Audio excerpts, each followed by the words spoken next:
Celeste didn't even look back as the flatbed dumped the ruined prototype on Cade's gravel. To her, it was trash. She didn't pause as her expensive heels sank deep into the muddy edge of his junkyard. Her icy expression never softened. She just stared coldly at the quiet man standing there in a faded work shirt.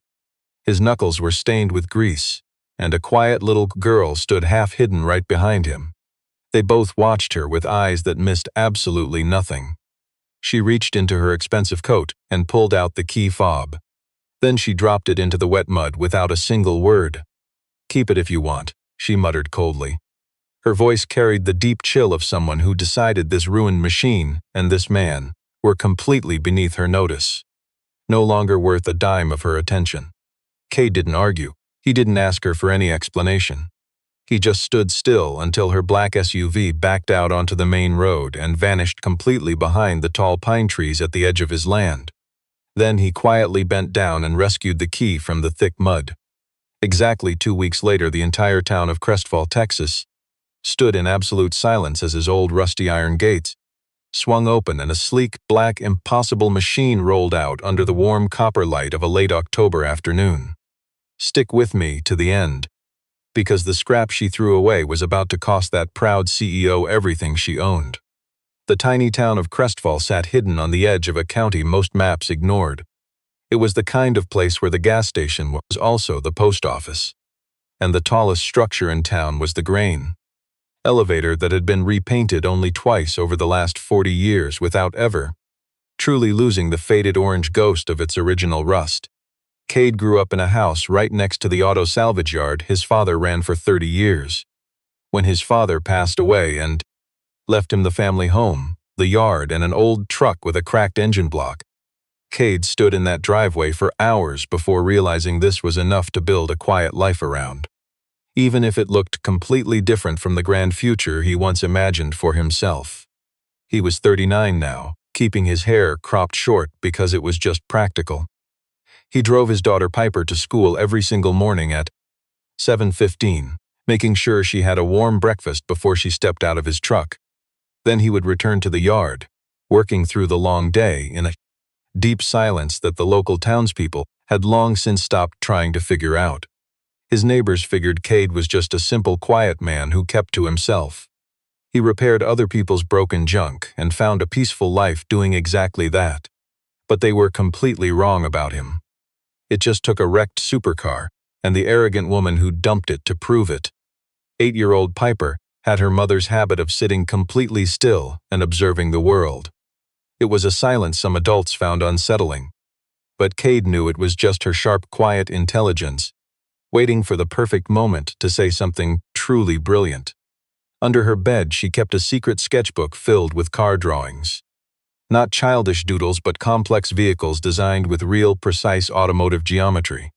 They had sleek, swept rooflines, bold wheel arches, and aerodynamic side vents placed exactly where a thermal engineer might place those parts there, because she grew up watching her dad dissect cars like a surgeon studying a body. And that rare precision seeped into her soul before either of them noticed. She proudly told everyone that her father would one day build the most stunning, perfect car in the entire world. An ambitious claim most adults met with that polite, pitying smile saved for a child's impossible dreams. Yet she never once let those doubtful smirks change her mind. From the highway, his salvage yard looked totally unremarkable. Just a dusty gravel driveway behind a rusted chain-link fence, packed with rows of stripped, decaying scrap cars. Yet they were organized so perfectly, it was clear the owner treated every junk chassis with absolute respect. But inside his main workshop, if you stepped inside on a quiet afternoon while Cade was lost in his work, and the golden sunlight beamed down at just the right angle through high glass windows, you would see that every single tool was labeled and had its rightful place. The clean, spotless benches showed this was not the work of a hoarder, but a master. Meanwhile, 40 miles north, inside the massive sterile glass and steel tower housing Mercer Velocity's headquarters near Austin, Celeste Mercer was facing a crisis that pushes desperate CEOs to do things they call necessary. But in reality, those decisions are just moments of pure panic disguised as corporate strategy. The Mercer Vanta, the sleek electric performance coupe meant to announce the brand's breakthrough into the ultra-premium market and secure the funding to survive the next 18 months of development, had completely spun out at 63 miles per hour during a secret test, sliding completely off a banked corner of the private track, and slammed hard into the outer metal safety barrier, crushing the carbon fiber frame and bending the left suspension arm by 4 inches. Luckily, the driver walked away. That was the only silver lining on a truly dark, chaotic afternoon. Their multi-million-dollar prototype was scheduled for its massive press debut in just 3 weeks. Worse, the venture capital partners had already flown in twice to watch flawless pre-planned demo runs. And Celeste had promised them, with the cool confidence that made her a highly trusted CEO, that the supercar's architecture was completely stable, flawless, refined, and ready for production. Her CTO, Garrett Holloway, entered her office within 20 minutes of the crash, quietly shutting the door with the slow, calculated softness of an executive who had already mapped out exactly how to spin this disaster. He was their brilliant chief technology officer, a towering executive with the calculated speech and stiff posture of a corporate player who learned early that authority was performed, not earned. And he had spent those last 4 years playing his part brilliantly within the executive ranks. He assured Celeste that the wreck was simply driver error, insisting that their crash data was clear, that the core chassis was perfectly sound, and that the absolute worst move she could make was letting third-party engineers inspect the ruined scrap metal before the funding closed, claiming those outsiders would find non-existent engineering problems just to bill them for it. He insisted the wrecked prototype had to vanish quickly and quietly. He knew of a small, isolated salvage yard. Just outside town, they did quiet disposal jobs for car companies, for projects pushed past their engineering limits. If she let him set the deal up, the car would vanish and the story would be locked on before the morning news could even touch it. Celeste listened with her hands flat on the desk, her face showing absolutely nothing. Then she told him she would handle it herself, because she belonged to the rare class of leaders who believed that what you refused to hand off were what defined you. She rolled into the Whitaker salvage yard by mid-afternoon, stepping from her SUV into a cold drizzle she ignored because noticing the rain meant admitting that this dirty junkyard was a far cry from her usual corporate boardrooms. Cade walked out of his workshop when he heard the engines wiping grease on a rag before folding it into his back pocket with a precise, orderly habit that caught her completely off guard. He asked, voice flat and steady, what kind of job she needed. Scrap salvage, long-term storage, or total destruction.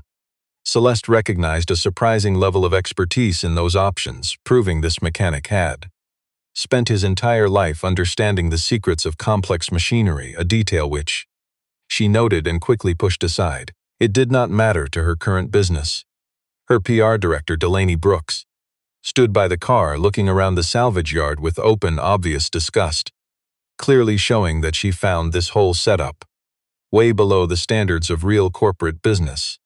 A guard from her security detail stepped up and told Cade he must sign a strict liability waiver before touching a single part of the car. Cade nodded and they handed him the clipboard. He studied the complex legal terms with unexpected focus before signing his name. Using a simple pen he pulled from his work shirt pocket. Their lead engineer stayed behind. Cade noticed this because he was looking for the designer, finding his empty space far more telling than the corporate suits standing right in front of him. He looked closely at the ruined supercar. The flatbed dropped the wreck onto the gravel, showing how the front frames had taken the brutal force of the high-speed crash. The hood was bent upward, and the left headlight was completely gone. The front splitter was shattered at the mounts. Yet the way the carbon chassis had soaked up the impact, seen in the perfectly bent lines of the metal subframe, and the way the main cabin wall stood perfectly straight, while the entire front end had crushed exactly as designed, proved this was not a failure but a masterpiece of automotive engineering. A brilliant machine pushed far beyond its limits to save a driver's life. He circled the damaged prototype slowly, not touching it just yet. He studied the metal, reading it the way you recognize your own words written in someone else's handwriting. Piper stood silently in the doorway of the house, staring at the wrecked car like it was one of her drawings. The little girl hadn't decided how to begin. Celeste glanced down at her, speaking with that habitual freezing precision she used on everyone. She said children should be kept far away from ruined machinery. Cade didn't even bother to reply. He gently sent Piper inside. Once she was gone, Celeste reached into her coat, pulled out the key fob and dropped it right into the mud. And she muttered her parting words. Cade quietly leaned down to retrieve the keys, moving with the patience of a man who had long ago learned that calm dignity is the one thing nobody can ever steal. He met her eyes without anger and without bowing. His face held a look that wasn't quite surrender, but wasn't quite recognition either. It was a quiet space somewhere in between. He said, "Some things look like scrap just because their owners never understood what they were built to do." Celeste took those words the way she took everything from people she had already written off. She saw it as a desperate fake deep plea from someone trying to save face. She flashed the fake icy smile of someone whose time was far too valuable. Then she walked back to her SUV. Garrett had already called her twice during the city drive, but she ignored the calls. She ordered Delaney to draft a disposal form to close the file, insisting that the waiver be filed before the office closed that evening. Back in the yard, Cade stood beside the wrecked car under the dimming afternoon sky. He didn't even watch her leave. His eyes were already locked on something else. A tiny detail at the bottom of the chassis tunnel, partly hidden by the bent front rail. The sight had literally stopped his breath for 3 seconds. Once darkness fell, he rolled the Vanta into his back workshop. He worked slowly, using the yard crane and a heavy hydraulic dolly that belonged to his father, still covered in the scratches of 30 years of hard labor.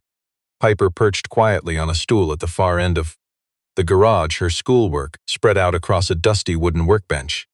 She kept asking about the car, showing the deep, genuine curiosity of a child who actually wanted to learn, rather than just filling the quiet room.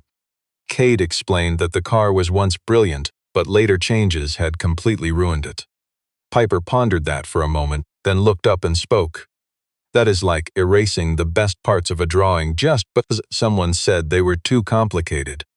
Cade nodded slowly and said, "Yes, it is exactly like that."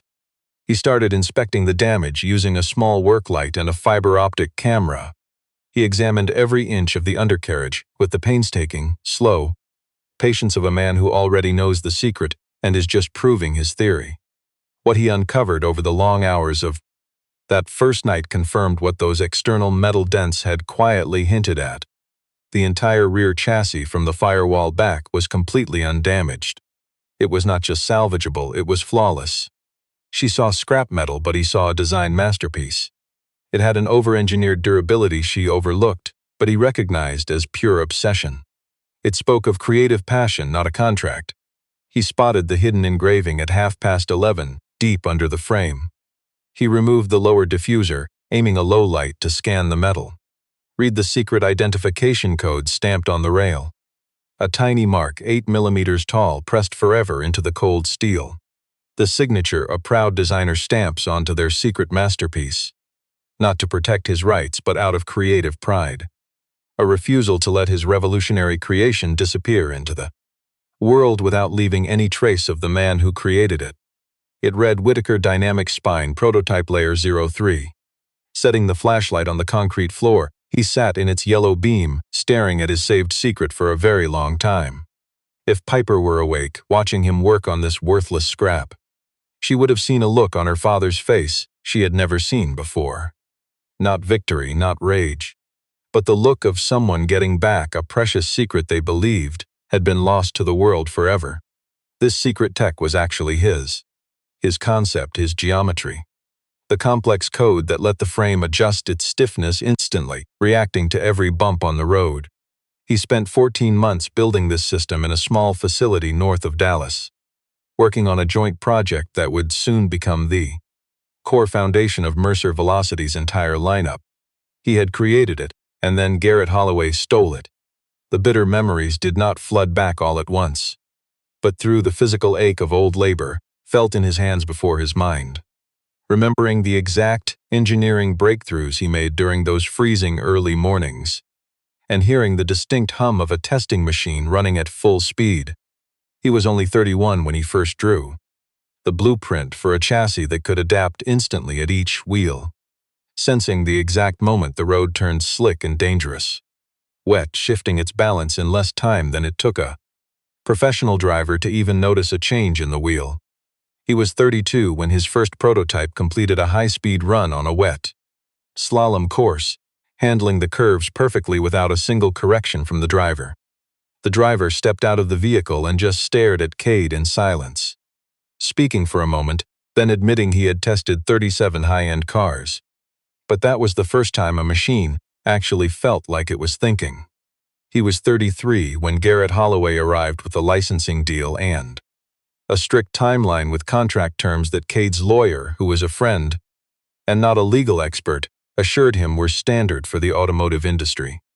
So he signed, trusting a simple handshake more than the legal paper, a trusting mistake that ultimately cost him his entire career. The agreement contained a hidden clause, written in the cold, complex language of patent theft. To me it sounded routine, to my dad it was devastating. That sneaky clause handed Mercer Velocity full rights to his designs, and Garrett defined those rights so broadly they swallowed up his entire invention, taking his core concepts, his methods, and every future idea.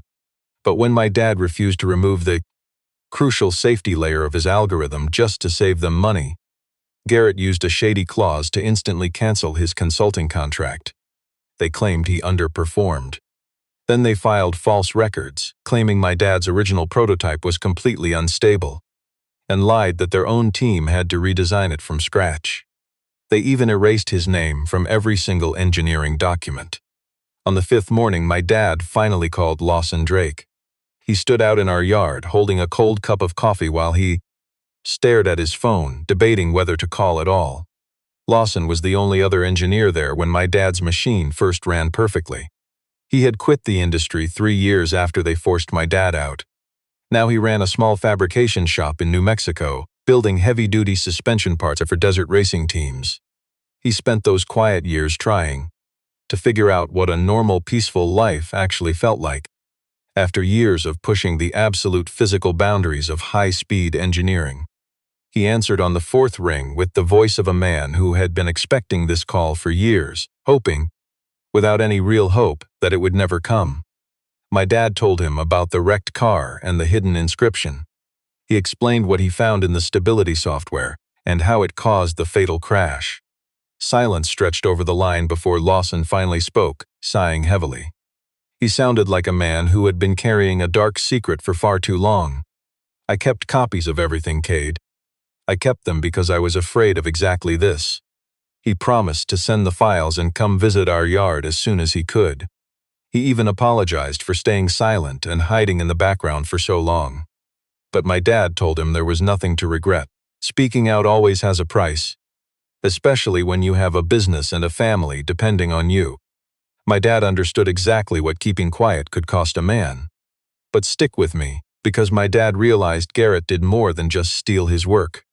He had completely bypassed the third response layer, the critical part that managed traction when road conditions changed. That shortcut was why the Vanta spun out on the banked turn at 63 miles per hour. It wasn't driver error. It was an engineering cover-up that Garrett knew about and hid.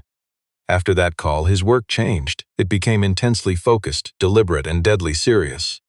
You and I might have seen scrap metal, but my dad saw a secret worth saving. He completely stripped away the wrecked front end, saving every single component that could still be salvaged. And he started machining new parts on the old equipment my grandfather had bought secondhand in the early 90s and kept running with absolute devotion. To her it was worn-out metal. To him it meant tolerances tighter than imaginable. While she slept, he worked through the night, a low-country station from Lubbock, keeping his secret project company. Soon, she sat with him on those quiet evenings after her homework was finished, sometimes sketching, or just watching him save the secret with the patience of a child who realized that paying close attention is simply another form of love. On the 10th evening, she looked closely at his secret. By then, it had shed its junk exterior, revealing bare aluminum and carbon underneath. and the flat black coating he had carefully applied to the repaired frame. To her, the machine looked like a blackbird, just like those wild blackbirds that perched on the south pasture fence posts in the early morning. He looked at his secret and knew she was absolutely right, that its long, low shape and the way the light danced across the smooth body panels carried that exact, precise darkness. He never intended to keep that name. Yet he carved it inside the dashboard panel anyway, a hidden touch, etched right beside a tiny bird with its wings spread halfway open. He told himself it was just for her, though they both knew that wasn't entirely true. On the 12th day, he began turning the scrap into sculpture. He didn't want to restore the Vanta's original appearance, since the original design had never truly belonged to him, and because the flashy original style was built on a set of priorities he simply did not share, choosing cheap visual drama over true aerodynamic performance, favoring heavy width and stance over the slick efficiency that makes a fast car feel completely inevitable instead of aggressive. What emerged from his workshop was shaped by the very hand that had designed its core, secret framework. Low, tapered, and utterly deliberate, its sleek lines following the airflow paths that Cade knew purely by instinct, having once spent 14 months thinking about absolutely nothing else. Every surface became strictly functional, every seam aligning perfectly. His secret now commanded a quiet, undeniable authority, like a machine built to be technically correct, rather than just loud and impressive. He finished at 3 in the morning on day 14, tightening the final bolt underneath, and sat on the shop floor for a moment, looking at the secret he'd saved. The first start failed due to a small error in the battery system, but she, who had been sleeping on the couch, woke up when the engine failed to catch. She walked over, put her hand in his, and said, "You always fix what everyone else abandons." So he quickly reset the system, reloaded the core safety codes from the original specifications, and tried to start his masterpiece again. This time, the sequence completed flawlessly. The digital dashboard lit up completely. The cooling fans hummed to life, and the electric motor came online with a quiet, steady hum of a machine built right from the start, just waiting for someone to unlock its power. He finally drove his secret onto the road. He slipped behind his property before dawn, keeping his headlights off. Windows down, cold air carrying the smell of cedar and damp earth, the very soil he had spent his entire life working. A deep feeling he could never truly put into words. But he knew this was what real, honest work was all about. The car glided with a perfection only its hidden dynamic spine could deliver. Not just responsive, it anticipated. Its sensors scanned the pavement, instantly adjusting the ride, stiffening the suspension seconds before a normal car would even register it. Behind the wheel, it was no simple exchange between a man and a machine. It was more like a single shared instinct. He swept twice down the empty service road. Then he guided the machine back, parking it safely inside his dark garage. He sat there in the dark for a long moment, hands resting in his lap. There was no victory lap. He simply felt, in his own quiet way, restored, like something snatched away from the world by greedy hands had finally been returned to its rightful place. And because of his devotion, the world felt a little more honest than it did yesterday. Then a text buzzed. His secret masterpiece had just gone completely viral. 17-year-old Cooper. He had been standing right there with his phone raised, filming the second this legendary machine rolled out into the morning light, capturing 40 seconds of pure magic, recording its escape before the quiet mechanic noticed and gave him a gentle nod. The caption read, "Single dad turns. A CEO's scrap metal into a masterpiece in 2 weeks." On screen, the gates swung open, revealing the sleek nose of a beast escaping the junkyard. A gorgeous, roaring secret finally stepping out onto the cracked asphalt of the county road. The early morning sun catching, the flawless bodywork caressing every line of a design they thought was dead, shining on a machine built with absolute devotion. By the time the CEO herself saw it, hundreds of thousands had watched, and the internet was already demanding answers about her lost prototype. Half the people said a rebuild like this was utterly impossible. Others praised the working father who did it, while a smaller group noticed something else. Real car experts were starting to piece the mystery together, asking hard questions about the chassis under that gorgeous body. wondering if it was the legendary car that had been, officially, killed off by the corporate office years ago, buried deep in old patents. Her top director called her at 6:40 in the morning. She knew a dawn phone call meant their billion-dollar secret was in deep trouble, because dawn phone calls like that are never cheap or easy to resolve. In under 4 minutes, she traced the license plate in the video. It belonged to the multi-million-dollar prototype she had discarded as junk. The cold truth of what she had thrown away hit her like a physical blow. Realizing the scrap metal she discarded was now a priceless masterpiece in his hands. It hit her chest first, then spread cold and fast. She drove back to Crestfall alone, keeping her visits completely private, accompanied only by Delaney and a single security guard. And she had only dragged him along as an afterthought, immediately regretting it. Garrett Holloway. Cade was out in the yard when they arrived.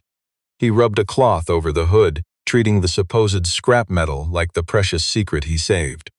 And little Piper sat nearby on a junked sedan, her sketchbook resting open on her knees. She watched the wealthy intruders with the sharp, knowing eyes of a child, who had spent her entire 8 years watching grown-ups lie and hide their real motives. Celeste stepped out of the vehicle, staring at the rebuilt supercar for 15 seconds in total silence. And the feel of that. Silence was completely different from the day she first dumped that pile of scrap metal. It was not a silence of disgust but of rapid recalculation. The look of an executive realizing her entire worldview was wrong, forcing her to rethink every move she had ever made. She demanded the car back, claiming the rebuilt machine still belonged legally to Mercer Velocity. Cade replied with a steady calmness, reminding her that she had willingly signed over the wrecked vehicle to him under a scrap contract, relinquishing all ownership rights the moment it was dropped. He noted that Delaney had handed him the papers herself, and that throwing the key into the mud was accompanied by a clear verbal surrender. Delaney looked like someone who realized a careless, rushed decision to dump what she thought was junk had just become a massive, costly mistake. An incredibly heavy blunder in retrospect. Garrett stepped forward, aggressively telling Cade that he was holding patented technology that belonged strictly to Mercer Velocity, and that rebuilding the car violated their strict trade secret protections. Cade just stared at him with the cool, knowing look of a man who had patiently waited for this exact moment, knowing the truth all along, knowing exactly how this confrontation was going to end before they even stepped onto his yard. He popped the supercar's hood, pointing directly to a hidden engraving on the chassis. Then he asked in a quiet, steady voice, "How could I steal a machine that literally had my name on it before your company ever gave it a brand?" The yard fell completely silent. A lone hawk drifted high above the southern tree line, while the distant hum of the highway sounded utterly normal. And Garrett had absolutely nothing to say. He laid out the damning truth, revealing the brilliant secret he saved from her scrap pile. The bypassed third safety layer. Extreme structural damage proving the system had been pushed far beyond its safe limits. The exact safety codes that Garrett had deleted from. The stability programming just to cut development costs and rush the launch. The vehicle had not failed because his hidden engineering was flawed. It failed because greedy executives had taken a perfectly designed safety system and gutted the core parts, keeping drivers alive. Then covered up their crime by blaming the very engineer who built it in the first place. Celeste listened in silence, hands down, facing the secret he saved. Her face wore a very specific, deeply stunned expression, like a leader realizing the solid ground she stood on was actually just a pile of scrap. Celeste had ordered Brielle Dawson to join them to inspect this wreck, since Brielle was the youngest engineer on their elite corporate team, and the only engineer who had once quietly written down her warning about the car's handling flaws, then watched helplessly as her critical safety warning was marked resolved with no real explanation. She asked Cade if she could examine the car's telemetry data, and he unlocked his Masterworks diagnostic port without a single hesitation. She spent 20 minutes hunched over her laptop, on the hood of his saved masterpiece before she stood up to face Celeste, with the expression of someone who had just confirmed a truth she desperately wished was a lie. Every single stability metric in the rebuilt telemetry dataset was cleaner and more consistent than the factory car's absolute best official run. Not by a tiny margin, but by a gap that revealed a completely superior architectural design rather than some basic software tuning. His third response layer, rebuilt exactly to his original design, was running flawlessly, doing exactly what its true creator had intended, running its surface assessment logic on a 40-millisecond interval, instantly balancing lateral stiffness before the physical shock of a bumpy road could ever reach the driver. Garrett snapped that the data meant nothing without context, arguing that the single father had tuned his machine for this single road and it wouldn't work elsewhere. But Brielle interjected, with a sharp precision she had been holding back for a very long time. The third layer is adaptive by design, that is what it does.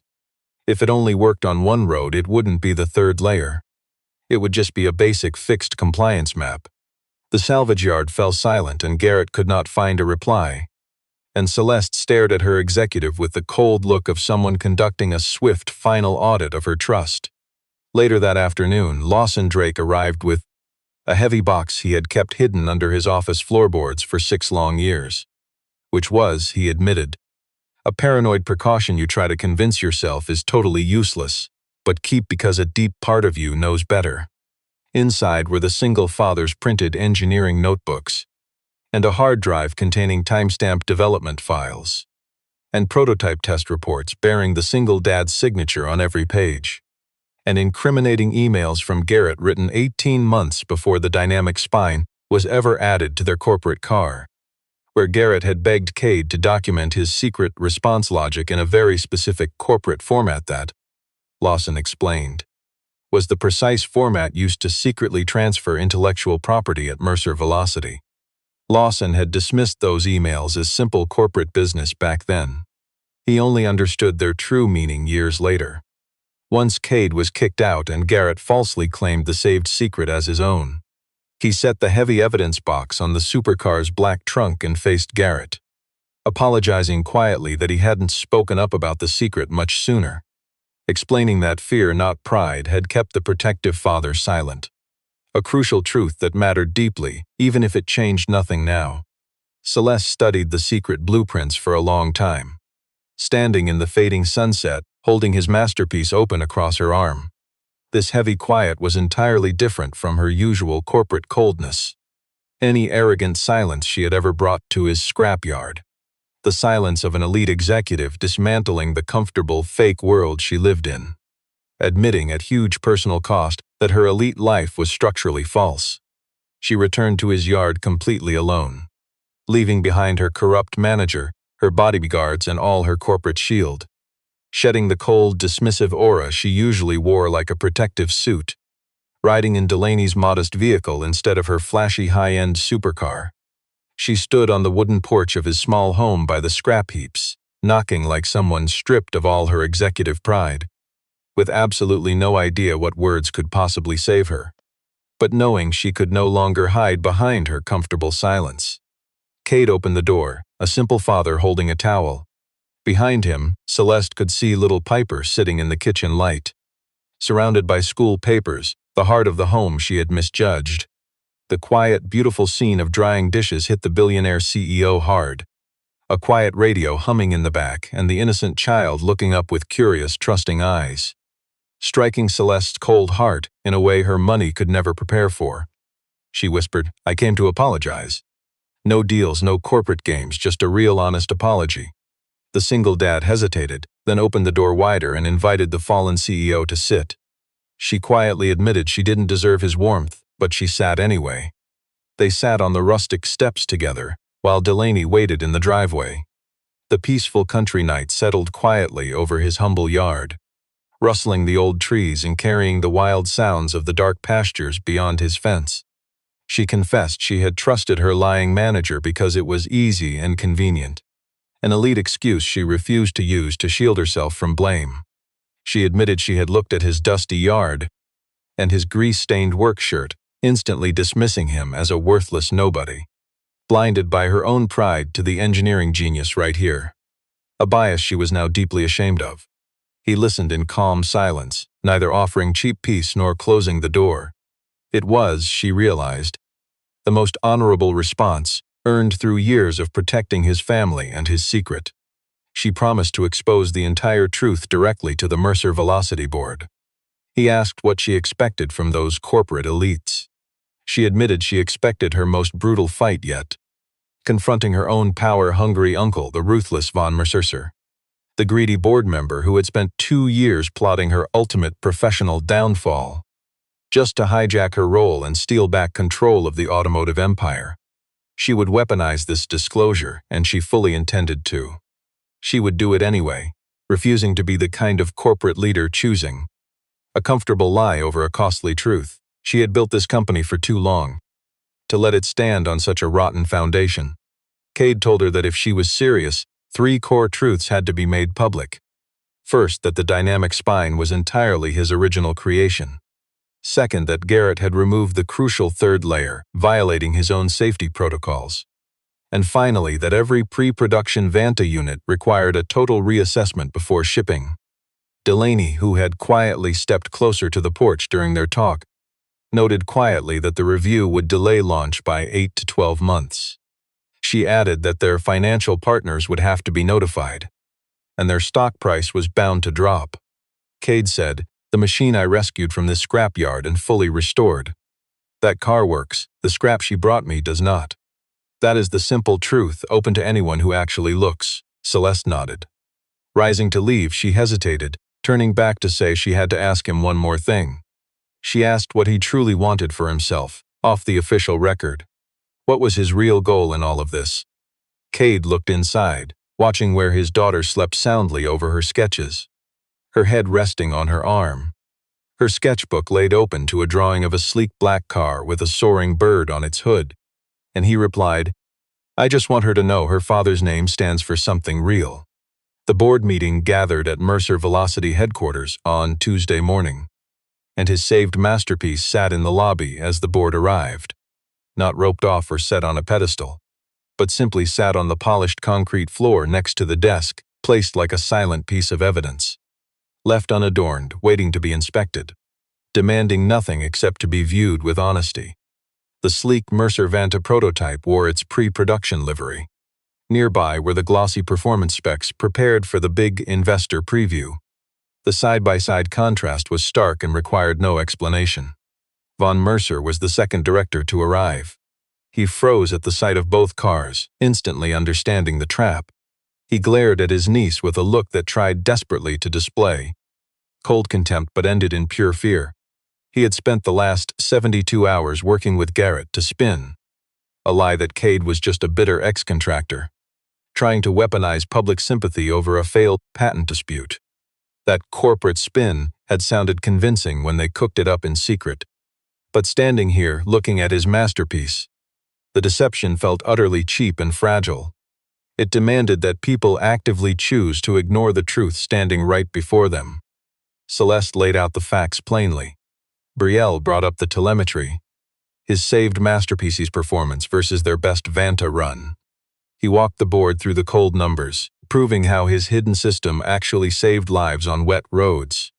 He stripped away the corporate jargon, making it clear that deleting his safety layer meant real people would die. Lawson's hidden records. They proved he was the true creator, written with the careful detail of a father who knew he had to keep these papers safe to protect his secret. Delaney laid out the salvage documents, tracing how the wrecked car changed hands. The simple truth of who owned the scrap metal spoke louder than any legal argument. Garrett whined that they had it all wrong. He claimed the build was too complex. He argued that corporate pressure justified cutting corners on safety, and that they could not judge his past theft by today's moral standards. But with every desperate word he spoke, his authority in that boardroom crumbled further. Vaughn snapped that Celeste's actions were dangerous, and showed she completely lacked the judgment to lead. He insisted they protect their profits and fire anyone who put truth over money, for bringing a poor mechanic's private complaints into their wealthy boardroom. Celeste let him speak, then said, "Our company lost its value the day we decided the truth was disposable. I am trying to get it back." Cade, the quiet father who had kept silent this whole time, finally stood up, saying he was not here to steal what belonged to others. His secret system was made to save lives, and he cared about safety, not intellectual property. Their current supercar would fail again under the exact same wet conditions, and the innocent drivers sitting in those cars deserved to know their safety had been traded for profit. The board voted, suspending Garrett pending a formal investigation. Vaughn's secret payouts were handed over to the audit committee for review, and Celeste was cleared to rebuild the project with honest, independent engineers. They named Cade chief architect, finally restoring his name to the safety secret he created. Celeste offered to buy his handmade supercar for a massive life-changing sum of money. Cade said no. It was an instant, quiet refusal, spoken without hesitation because he had made his peace with that choice years ago. To him, the car was never a corporate product, a showpiece, or a simple symbol. It was a masterpiece he and his daughter had built from scrap metal others threw away. That sacred bond meant more to him than any massive corporate check could ever buy. Celeste nodded, and he could see she finally understood his truth. Then they began to discuss what a true, honest partnership would look like. An alliance free from the Andler lies and corporate theft that had ruined his first deal with them. He agreed to help them, but only under 3 strict, non-negotiable rules. First, every safety record must be locked away from greedy corporate hands. Second, any engineer could halt production for safety without asking permission from corporate suits. And third, nobody could ever alter his vital stability system without running a complete test protocol and getting a signed technical sign-off from the head engineer, which would be him. Those survival terms were completely non-negotiable. She readily agreed to all 3. That afternoon, Delaney drafted the new framework inside a rundown Crestfall motel room, hunched over a laptop on a table still stained with coffee rings from previous guests. But nobody in that room complained. It felt right to build their new truth in a place so raw and unpolished. Brielle joined their independent technical team. As the first engineer, she carried 6 months of heavy, silent worry that she had kept hidden. But once she had a safe space to reveal it, it turned out to be a massive record of every defect she had caught and every safety warning that executives had quietly buried. Lawson stepped in as a consultant, working out of Crestfall 2 days every week. Using a small desk squeezed into the corner of Cade's secondary workshop, furnished with a salvage chair from the scrap pile and a shadeless lamp, Delaney issued a bold statement that completely bypassed the defensive, polished lies of corporate crisis control, speaking instead with the absolute, raw honesty of a brand confessing, "We built something broken. We buried the engineer who built it right, and here is exactly what we are doing about both of those facts." Automotive journalists and engineering ethics experts debated the shocking confession for weeks, along with everyone covering corporate leadership, and the collective reaction was a wave of pure, shocked interest.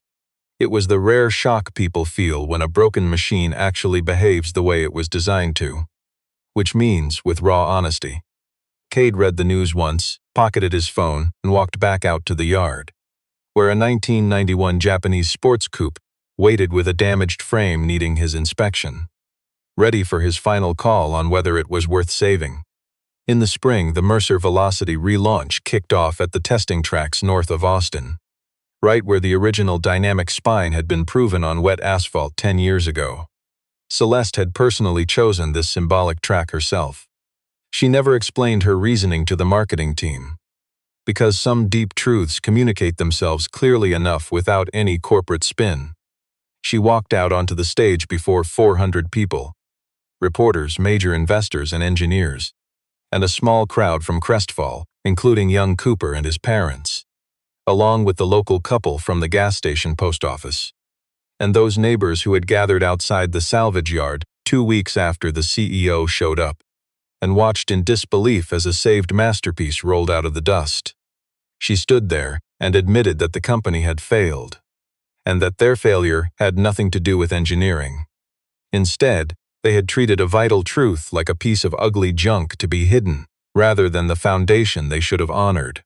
But the sleek Vanta sitting on the stage today was completely different from the old model in ways far deeper than basic mechanics, because its flaws were solved by a man they had once looked down on as a simple scrapyard mechanic, to whom they now owed everything. Piper sat right in the front row between Lawson and Brielle, a sketchbook on her knees. Her sketchbook was open to the Blackbird. She ignored the stage, waiting for the secret he had saved. She watched the far entrance of the facility, waiting for the secret he had kept. Right as Celeste finished speaking, Cade drove the Blackbird inside, not rushing, just letting the saved masterpiece glide. The supercar glided with that effortless grace which only the dynamic spine produces when a driver trusts its hidden power completely. It was a machine in perfect harmony with its environment, flowing naturally instead of fighting against it. Parking right in the center, he stepped out without once glancing at the crowd. He wasn't there for their applause. He came because the masterwork he had built, with honest hands, had been stolen and cast aside. It had spent years as neglected scrap, locked away from the purpose it was born to serve. But now the secret was saved, restored, and doing exactly what it was meant to do. To this single father, that was all that actually mattered. Celeste introduced him as the brilliant creator of the dynamic spine, and the applause that followed was deafening. Cade stood quietly beside the saved supercar, his hands resting at his sides, looking only at his daughter in the front row. She raised her sketchbook so he could see her drawing of the low black car, and the Blackbird with its wings half open, making him stand a little straighter. Garrett's quiet departure from the firm was announced the week before, disguised under the polite corporate lie of mutual agreement. But everyone saw right through it. The audit committee restructured Vaughn's role on the board, stripping away all of his influence over daily operational decisions. This was definitely not the outcome Vaughn wanted when he ordered Garrett to discard the prototype. They saw only scrap metal in a yard outside town. But the massive gap between his plan and reality was carved by sheer competence, unwavering patience, and the quiet devotion to saving what others threw away. Time and truth eventually exposed their arrogant mistake. A brand new sign hung on the workshop wall when Cade drove back to Crestfall that evening, pulling through the gates and parking his restored masterpiece back in the secondary workshop. He stood for a moment, inhaling the scent of motor oil and fresh cedar shavings. Feeling the crisp metallic night air, he read the words, Whitaker Garage and Design.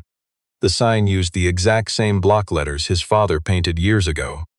Though the name was updated, this new sign carried his legacy. Piper had helped him paint it the Saturday right after the board's vote. She scaled the stepladder, brush in hand, while Cade held the ladder steady from below, calling out the perfect letter spacing. She worked with the deep, careful focus she reserved for things that truly mattered, perfecting every single character, ensuring the family name was absolutely right. Just a few weeks after their relaunch, a wealthy driver arrived in a low Italian coupe, its turbocharger suffering from severe surge issues. He stood in the yard, looking around with the bewildered expression of someone who was promised a priceless secret but could only see a simple scrapyard before him. Piper stepped out of the house, seeing only scrap metal, and offered to help. But the stranger was chasing a secret, looking for the genius engineer who built the Blackbird.